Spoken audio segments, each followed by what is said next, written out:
Primera parte. Las contradicciones fundamentales. Las 7 primeras contradicciones son fundamentales porque el capital simplemente no podría existir ni funcionar sin ellas.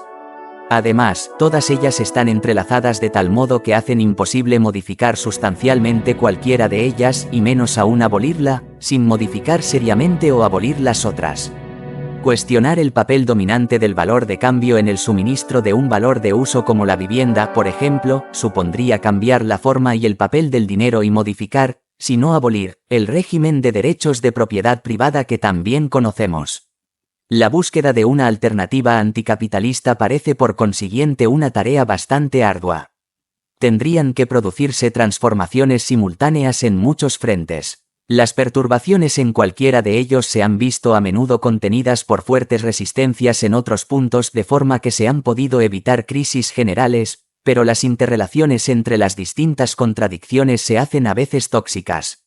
La intensificación de una de esas contradicciones puede hacerla contagiosa. Cuando los contagios se multiplican y amplían como sucedió claramente en 2007-2009, entonces se produce una crisis general, algo muy peligroso para el capital y que crea oportunidades para una lucha anticapitalista a escala de todo el sistema. Por eso es tan importante un análisis de las contradicciones capaces de generar tales crisis generales. Si los movimientos de oposición y en particular los anticapitalistas saben qué pueden esperar en general al ampliarse e intensificarse las contradicciones, estarán mejor preparados para aprovecharlas en lugar de verse sorprendidos y frustrados por su desarrollo tanto geográfico como sectorial en el curso de la formación y resolución de las crisis. Si estas son fases de transición y turbulencia en las que el capital se reconstituye con una nueva forma, son también fases en las que se pueden plantear cuestiones profundas y los movimientos sociales que tratan de rehacer el mundo transformándolo pueden actuar sobre ellas. Contradicción 1. Valor de uso y valor de cambio. Nada podría ser más simple. Entro en un supermercado con dinero en el bolsillo y con él compro algunos artículos alimenticios. No me puedo comer el dinero, pero sí esos artículos, de forma que la comida me es útil en formas en que el dinero no lo es. Los alimentos son pronto usados y consumidos, mientras que los trozos de papel y las monedas que son aceptadas como dinero siguen circulando indefinidamente. Parte del dinero que me cobran en el supermercado es a continuación pagado en forma de salario al cajero o cajera, que a su vez utiliza el dinero para comprar más comida. Parte de él se lo quedan los propietarios en forma de beneficio y lo gastan en todo tipo de cosas. Otra parte va a los intermediarios y finalmente a los productores directos de los alimentos, quienes también lo gastan de diversas formas y así sucesivamente. En una sociedad capitalista tienen lugar diariamente millones de esas transacciones. Las mercancías como la comida, la ropa y los teléfonos móviles vienen y van, mientras que el dinero sigue circulando por los bolsillos de la gente o las cajas fuertes de las instituciones. Así es como la mayor parte de la población mundial vive habitualmente su vida cotidiana. En una sociedad capitalista, todas las mercancías que compramos tienen un valor de uso y un valor de cambio. La diferencia entre ambas formas del valor es significativa y en la medida en que a menudo se enfrentan una con otra constituye una contradicción que puede dar lugar ocasionalmente a una crisis. Los valores de uso son infinitamente variados incluso para el mismo artículo, mientras que el valor de cambio, en condiciones normales, es uniforme y cualitativamente idéntico. $1 es $1, e incluso cuando es €1 tiene un tipo de cambio conocido con el dólar.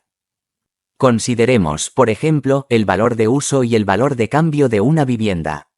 Como valor de uso, esta ofrece cobijo, es un lugar donde la gente puede construirse un hogar y una vida afectiva. Es un nicho de reproducción cotidiana y biológica donde cocinamos, hacemos el amor, tenemos discusiones y educamos a los niños. Ofrece privacidad y seguridad en un mundo inestable.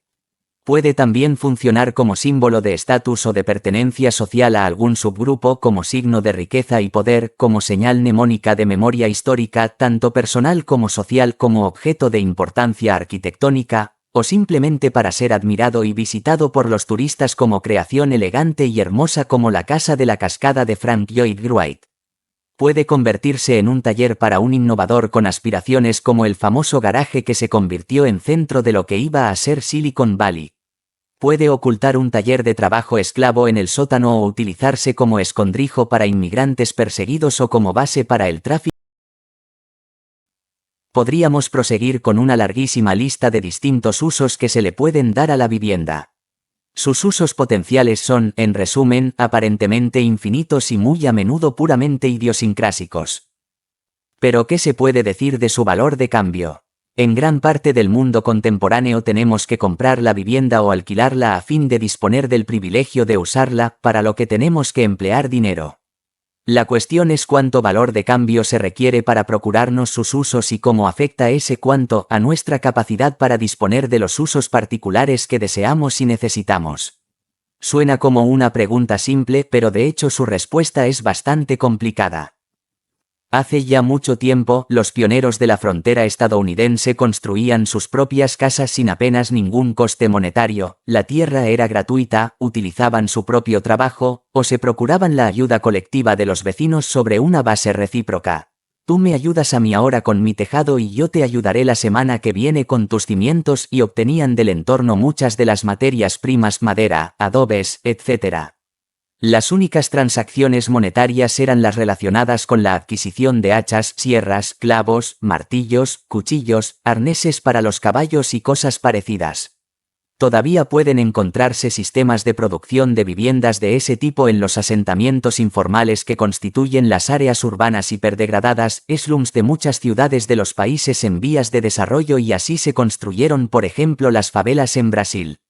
La promoción de la autoayuda por el Banco Mundial desde la década de 1970 señaló formalmente ese sistema de construcción de viviendas como adecuado para las poblaciones de bajos ingresos de muchos países del mundo. Su valor de cambio es relativamente limitado. Las viviendas se pueden también construir por encargo. Alguien dispone de suelo y paga arquitectos, contratistas y constructores para edificar una casa con su propio diseño. El valor de cambio queda fijado por el coste de las materias primas, los salarios de los albañiles y carpinteros y el pago por los servicios necesarios para habilitar la casa. El valor de cambio no domina en este caso, pero puede limitar las posibilidades de crear valores de uso. No se dispone de suficiente dinero para construir un garaje, o todo un ala de una mansión aristocrática se queda sin construir porque se acaban los fondos de financiación. En las sociedades capitalistas avanzadas, mucha gente amplía el valor de uso de una vivienda existente construyendo un cobertizo anejo o elevando la construcción con un desván, por ejemplo. En gran parte del mundo capitalista avanzado, no obstante, las viviendas se construyen especulativamente como una mercancía destinada a ser vendida en el mercado a quien quiera que pueda pagarla y la necesite. La oferta de viviendas de ese tipo ha sido durante mucho tiempo característica en las sociedades capitalistas. Así es como se construyeron las famosas terrazas georgianas de Bath, Bristol, Londres, etc., a finales del siglo XVIII. Más adelante, tales prácticas especulativas de construcción se articularon para erigir los bloques de apartamentos de la ciudad de Nueva York, las viviendas en hilera para la clase obrera en ciudades industriales como Filadelfia, Lilo Leeds, y las urbanizaciones periféricas típicas de las ciudades estadounidenses. El valor de cambio queda fijado por los costes básicos de la edificación de la casa, trabajo y materias primas, pero en este caso se añaden otros dos costes. En primer lugar, el margen de beneficio que espera el constructor, que desembolsa el capital inicial necesario y paga el interés por los eventuales créditos solicitados, y en segundo lugar, el coste de adquirir o alquilar el suelo a sus propietarios. El valor de cambio queda determinado por los costes reales de producción más el beneficio, el coste del endeudamiento y la renta capitalizada, precio de la tierra. El objetivo de los productores es obtener valores de cambio, no valores de uso. La creación de valores de uso para otros es un medio para ese fin. La cualidad especuladora de esa actividad significa, no obstante, que lo que importa es un valor de cambio potencial. Los constructores de viviendas están en realidad expuestos a perder tanto como a ganar. Obviamente, tratan de organizar las cosas, en particular la compra de viviendas, de forma que eso no suceda, pero siempre corren cierto riesgo. En el puesto de mando y conducción de la oferta de viviendas se sitúa el valor de cambio. Viendo que la necesidad de valores de uso adecuados quedaba insatisfecha, una pluralidad de fuerzas sociales que iban desde patronos deseosos de mantener domesticada y asequible su fuerza de trabajo, como John Cadbury, hasta fervorosos radicales y utópicos como Robert Owen, los Fourieristas o George Peabody, y el Estado local y nacional, Han lanzado de vez en cuando programas de alojamiento con financiación pública, filantrópica o paternalista para satisfacer las necesidades de las clases más bajas con un coste mínimo. Si se acepta genéricamente que todo el mundo tiene derecho a un hogar decente y a un entorno vital apropiado, como dice el preámbulo de la Ley de Vivienda estadounidense de 1949, entonces, obviamente, vuelven a primera línea de las luchas por el acceso a la vivienda las consideraciones sobre el valor de uso. Esta actitud política condicionó mucho los planes de vivienda durante la era socialdemócrata en Europa y tuvo efectos en Norteamérica y determinados países del mundo en vías de desarrollo. La participación del Estado en la oferta de viviendas ha aumentado y disminuido con los años, como ha sucedido con el interés por los alojamientos sociales, pero las consideraciones sobre el valor de cambio vuelven a menudo a prevalecer cuando las capacidades fiscales del Estado se ven constreñidas por la necesidad de subvencionar viviendas asequibles con unas arcas públicas disminuidas. En la producción de viviendas ha habido pues diversas formas de gestionar la tensión entre valor de uso y valor de cambio, pero también ha habido fases en que el sistema se ha resquebrajado y se ha producido una crisis como la acontecida en el mercado de la vivienda en Estados Unidos, Irlanda y España en 2007-2009. Esa crisis no carecía de precedentes. La crisis de las savings and loan estadounidenses desde 1986, el colapso del mercado inmobiliario escandinavo en 1992 y el final de la expansión económica japonesa de la década de 1980 con el crack del mercado del suelo en 1990 son otros ejemplos. En el sistema mercantil de propiedad privada que domina ahora en la mayor parte del mundo capitalista hay cuestiones adicionales que analizar. Para empezar, la vivienda es un artículo caro que será consumido durante un periodo de muchos años y no, como los alimentos, de inmediato. Los individuos privados pueden no tener dinero suficiente para comprar una vivienda directamente, pero quien no puede comprarla con dinero en efectivo dispone de dos opciones básicas, o bien la alquila de un propietario que se especializa en la compra especulativa de viviendas construidas para vivir de sus rentas, o puede endeudarse para comprarla, bien consiguiendo préstamos de los amigos y parientes o contratando una hipoteca con una institución financiera. En este último caso tendrá que pagar todo el valor de cambio de la vivienda más el interés correspondiente durante todo el periodo de vigencia de la hipoteca, y solo acabará siendo su propietario al cabo de, digamos, 30 años. La vivienda se convierte así en una forma de ahorro, un activo cuyo valor, o al menos la parte del valor que se adquiere mediante los pagos mensuales puede convertirse en dinero en cualquier momento. Parte del valor de ese activo habrá sido empleado para pagar los costes de mantenimiento, por ejemplo, pintura, y para reponer porciones deterioradas, por ejemplo, un tejado. Pero aún así cabe esperar un incremento del valor neto del que se es propietario a medida que se va pagando la hipoteca. La financiación hipotecaria de la compra de una vivienda es, sin embargo, una transacción muy peculiar. El total pagado por una hipoteca de $100.000 durante 30 años al 5% es de alrededor de $195.000, de forma que la hipoteca supone la adición de una prima de $95.000 extra para poder adquirir un activo valorado en $100.000. Es difícil entender el provecho de esa transacción. ¿Por qué decidimos hacerla? La respuesta es, por supuesto, que necesitamos el valor de uso de la vivienda como lugar donde vivir, y se pagan $95.000 por vivir en ella hasta adquirir su propiedad completa. Es lo mismo que pagar $95.000 de alquiler a un casero durante 30 años, solo que en este caso se dispone al final del valor de cambio de toda la vivienda.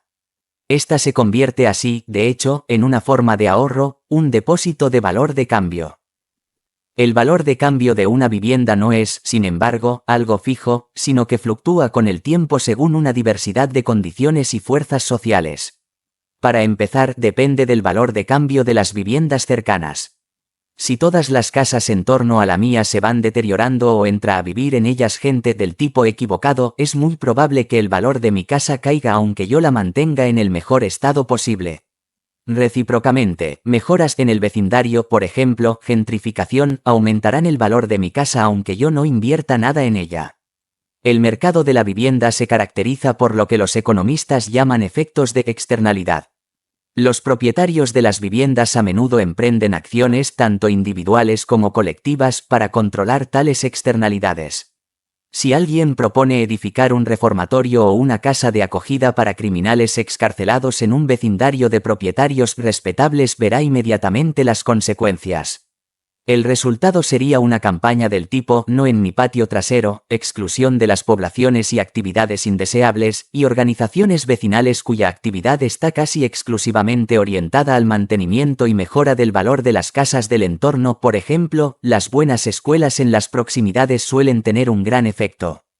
La gente actúa para proteger el valor de sus ahorros, pero puede también perderlos cuando el Estado o un grupo de inversores adquieren las casas de determinado barrio para llevar a cabo una importante remodelación urbana y dejan que algunas casas se deterioren, destruyendo así el valor de mercado de las restantes. Si alguien invierte en mejoras, entonces se esforzará en realizar únicamente las que aumenten el valor de cambio de su vivienda. Hay montones de guías para propietarios sobre ese tema. Incorporar una nueva cocina a la última moda incrementa el valor, pero los espejos en todos los tecos o una pajarera en el patio trasero no lo hace.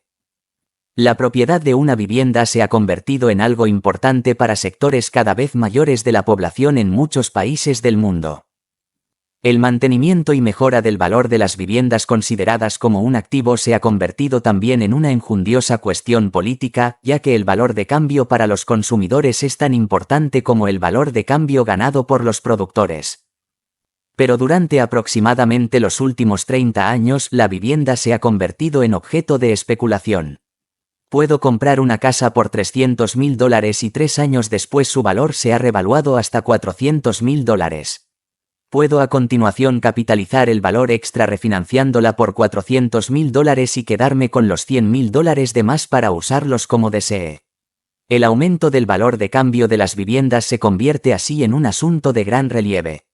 Las casas se convierten en una especie de vaca lechera o cajero automático personal, alentando la demanda agregada y en particular la demanda de nuevas viviendas. Michael Lewis explicaba en The Big Short 2010 el tipo de cosas que sucedieron en vísperas del crack de 2008. La niñera de uno de sus informantes principales acabó siendo propietaria, junto con su hermana, de 6 casas en Queens, en Nueva York. Después de comprar la primera y de que su valor aumentara, los prestamistas les sugirieron una refinanciación ofreciéndoles $250.000 que usaron para comprar otra. El precio de esta también subió y repitieron el experimento. En el momento en que la rueda se detuvo poseían 5 viviendas, pero el mercado caía y no podían hacer frente a ninguno de los pagos. 2. La especulación en el mercado de la vivienda se disparó, pero ese tipo de especulación siempre conlleva un funcionamiento del tipo pirámide de Ponzi. La gente compra casas con dinero prestado y los precios suben. Otros se sienten entonces atraídos por la idea de comprar una vivienda, debido al aumento de los precios inmobiliarios. Toman prestado más dinero, algo fácil de hacer cuando a los prestamistas les sobra el dinero para comprar algo que está subiendo de precio, y cuanto más suben los precios, más gente y más instituciones entran en juego. El resultado es una burbuja inmobiliaria que acaba desinflándose. ¿Cómo y por qué se forman tales burbujas en los valores de activos como las viviendas? ¿Qué tamaño llegan a tener y qué ocurre cuando se desinflan? Es algo que depende de la configuración específica de diferentes condiciones y fuerzas en liza. Por el momento nos basta aceptar, ateniéndonos a las pruebas históricamente registradas, los cracks del mercado de la vivienda de 1928, 1973, 1987 y 2008 en Estados Unidos, por ejemplo, que tales frenesíes y burbujas forman parte inevitable de la historia del capitalismo. A medida que China ha ido incorporando las normas de funcionamiento del capital, por ejemplo, también se ha visto cada vez más sometida a booms y burbujas especulativas en su mercado de la vivienda. Más adelante volveremos sobre esta cuestión. En el reciente crack del mercado inmobiliario en Estados Unidos, alrededor de 4 millones de personas perdieron sus hogares por los desahucios. Para ellos, la búsqueda de valor de cambio destruyó el acceso a la vivienda como valor de uso. Una cantidad enorme de gente está todavía con el agua al cuello en la financiación de sus hipotecas, habiendo comprado una vivienda en el momento culminante del boom, ahora se halla en posesión de un valor nominal bastante más alto de lo que vale la vivienda en el mercado. El propietario no puede deshacerse de su propiedad sin sufrir una pérdida sustancial. En el momento cumbre del boom, el precio de la vivienda era tan alto que muchos no podían obtener acceso a su valor de uso sin asumir una deuda que en último término resultaría imposible de saldar. Después del crack, el lastre financiero de verse cargado con cierto conjunto de valores de uso ha tenido efectos notablemente perniciosos. La búsqueda temeraria del valor de cambio destruyó en muchos casos, en resumen, la capacidad de adquirir y luego mantener el valor de uso de la vivienda. En el mercado del arrendamiento de viviendas han aparecido problemas similares. En la ciudad de Nueva York, donde alrededor del 60% de los habitantes son arrendatarios, en el momento cumbre del boom muchos grandes complejos de viviendas de alquiler fueron comprados y vendidos por private equity funds, fondos de capital riesgo que pretendían hacer con ellos un gran negocio, aun a pesar de las estrictas leyes reguladoras, elevando el precio de los alquileres. Los fondos deterioraron deliberadamente los valores de uso adquiridos para justificar sus planes de reinversión, pero cuando fueron a la quiebra durante la crisis financiera dejaron a los arrendatarios con valores de uso deteriorados y alquileres más elevados, viviendo en edificios bajo ejecución hipotecaria, lo que desdibujaba las obligaciones asociadas a la propiedad. No está nada claro a quién se puede llamar para arreglar una calefacción que no funciona en un complejo de viviendas bajo ejecución hipotecaria. Cerca del 10% de las viviendas de alquiler ha sufrido ese tipo de problemas. El afán implacable de maximizar el valor de cambio ha disminuido el valor de uso de las viviendas de un gran sector de la población, y por añadidura, por supuesto, el crack del mercado de la vivienda desencadenó una crisis global de la que está siendo muy difícil recuperarse. Podemos concluir que la provisión de viviendas bajo el capitalismo se ha desplazado de una situación en que dominaba la búsqueda de valores de uso, a otra en la que lo primordial es el valor de cambio. En una inversión insólita, el valor de uso de la vivienda se convirtió cada vez más primero en un medio de ahorro y después en un instrumento de especulación tanto para los usuarios como para los constructores, financieros y demás implicados, intermediarios de ventas, captadores de compradores para las instituciones financieras, abogados, agentes de seguros, etc., que pretendían obtener ganancias de la situación de boom en el mercado inmobiliario. La provisión de valores de uso de vivienda adecuados en el sentido convencional del consumo para la gran mayoría de la población es rehén de esa concepción cada vez más arraigada del valor de cambio. Las consecuencias para la provisión de viviendas adecuadas y asequibles han sido desastrosas para un sector cada vez mayor de la población. En el trasfondo de todo esto ha estado el terreno movedizo de la opinión pública y de las políticas públicas sobre el papel que debe asumir el Estado en el abastecimiento de valores de uso adecuados para satisfacer las necesidades básicas de la población. A partir de la década de 1970 se ha ido constituyendo o se ha impuesto un consenso neoliberal en virtud del cual el Estado se inhibe de las obligaciones de provisión pública en áreas tan diversas como la vivienda, la sanidad, la educación, el transporte o los servicios públicos, agua potable, evacuación de aguas residuales, energía e incluso infraestructuras con el fin de abrirlos a la acumulación privada de capital y a la primacía del valor de cambio. Todo lo que ha venido sucediendo en el ámbito de la vivienda se ha visto afectado por esos cambios, si bien la motivación en pro de la privatización que los ha animado es un asunto que en este momento de la argumentación no estamos en condiciones de abordar. Pero creo que es importante señalar ahora que durante los últimos 40 años este tipo de cambios ha condicionado radicalmente en buena parte del mundo capitalista, aunque no en todo, la participación del Estado y otras administraciones menores en la provisión pública de viviendas y que ello ha tenido consecuencias específicas en la gestión de la contradicción valor de uso, valor de cambio. Obviamente, he elegido este caso de la vivienda porque es un ejemplo perfecto de cómo la diferencia en el mercado entre el valor de uso y el valor de cambio de una mercancía puede convertirse en una oposición y un antagonismo, intensificándose hasta dar lugar a una contradicción absoluta y a una crisis en todo el sistema financiero y económico. No tenía que evolucionar necesariamente de esa forma, o quizás sí. Deberíamos ser capaces de responder en último término a esta pregunta crucial. Pero es incuestionable que así sucedió en Estados Unidos y en Irlanda y España, y en cierta medida en Gran Bretaña y en otros países del mundo, desde el año 2000, poco más o menos, hasta dar lugar a la crisis macroeconómica de 2008, una crisis que todavía no se ha resuelto. Y también es innegable que era una crisis en el lado del valor de cambio que negaba a cada vez más gente el valor de uso adecuado de una vivienda, además de un nivel de vida decente. Lo mismo sucede en la sanidad y la educación, en particular en la enseñanza superior, a medida que las consideraciones del valor de cambio predominan cada vez más en la vida social sobre los aspectos del valor de uso. La historia que oímos repetida en todas partes, desde nuestras aulas hasta prácticamente todos los medios de comunicación, es que la forma más barata, mejor y más eficiente de producir y distribuir los valores de uso es desencadenando los espíritus animales del empresario ansioso de beneficio que le instan a participar en el sistema de mercado. Por esta razón, muchos tipos de valores de uso que hasta ahora eran distribuidos gratuitamente por el Estado han sido privatizados y mercantilizados. Alojamiento, enseñanza, sanidad y servicios públicos han ido todos ellos en esa dirección en muchos países del mundo. El Banco Mundial insiste en que esa debería ser la norma global, pero es un sistema que favorece a los empresarios que en general obtienen grandes beneficios, y a los ricos, pero que penaliza a casi todos los demás hasta el punto de haber dado lugar a entre 4 y 6 millones de desahucios en Estados Unidos e innumerables más en España y en otros muchos países.